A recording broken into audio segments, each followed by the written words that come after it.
Hello, Igbo anyị abịa anyị esitegokwen nkwọbụ isi ewu bịanị lie bịanị nene Igbo bịakwanị kilie mmọnwụ nri ndị nze na ọzọ ọ bụrụ nri ụmụaka ose dị ya jau nri ndị nze na ijele nze bịanị solu kilie ka unu lie anyị emechegokwen ifuru efele ndị Igbo mere na Igbo sụwa na Igbo anyị nụ ya daalụnụ ekene m unu siwelu di unu nri ndị Igbo agụlụgụlụ esikwa mana unu na-esikwa unu atakakwa n'akpa unu esichekwa na ihe dị n'akpa a ga-anakwa obodo anyị ana maka ọjọ anyị ga-ebi daalụnụ.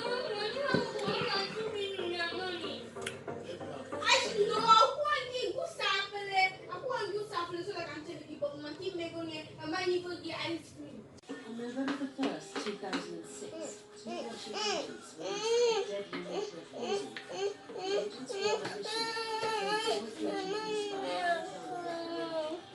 But there was another man in the hotel bar that afternoon. His life became intertwined with From Sky News' multi-award-winning podcast, Story, now comes Colonial. Subscribe now.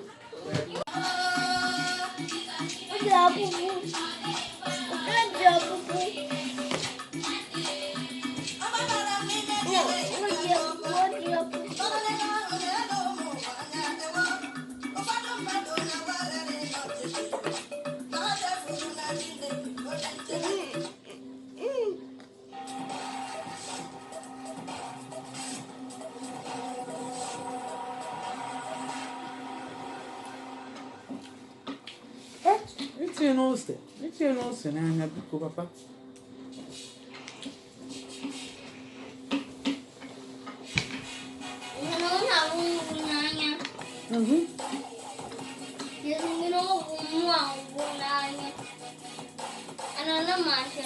Não do papa.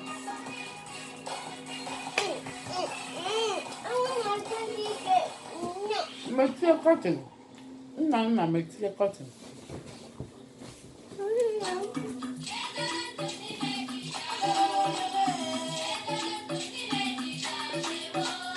Tá, papa.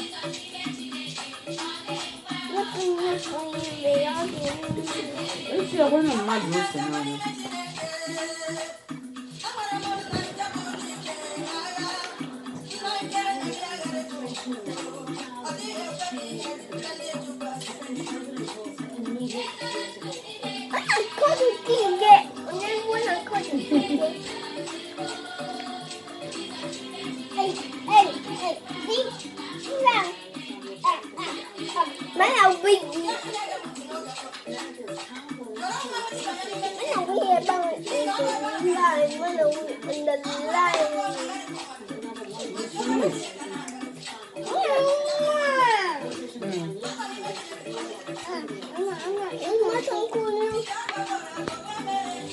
Apa kan dia di video? Kau nyapuan lagi, ya gini.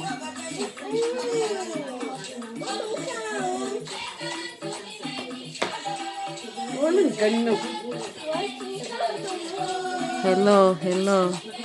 Ọkụme na-eke ose dị mma bụ mmekọrịta ezinụlọ ijele nze esichago daalụnụ Igbo anyị abịa subscribe to our YouTube channel daalụnụ binye n'aka n'ebe edere subscribe ebe eji akara mmemme unu binyecha aka n'akara mmemme ahụ unu binye aka na mgbanịmgba daalụnụ ka emesịa.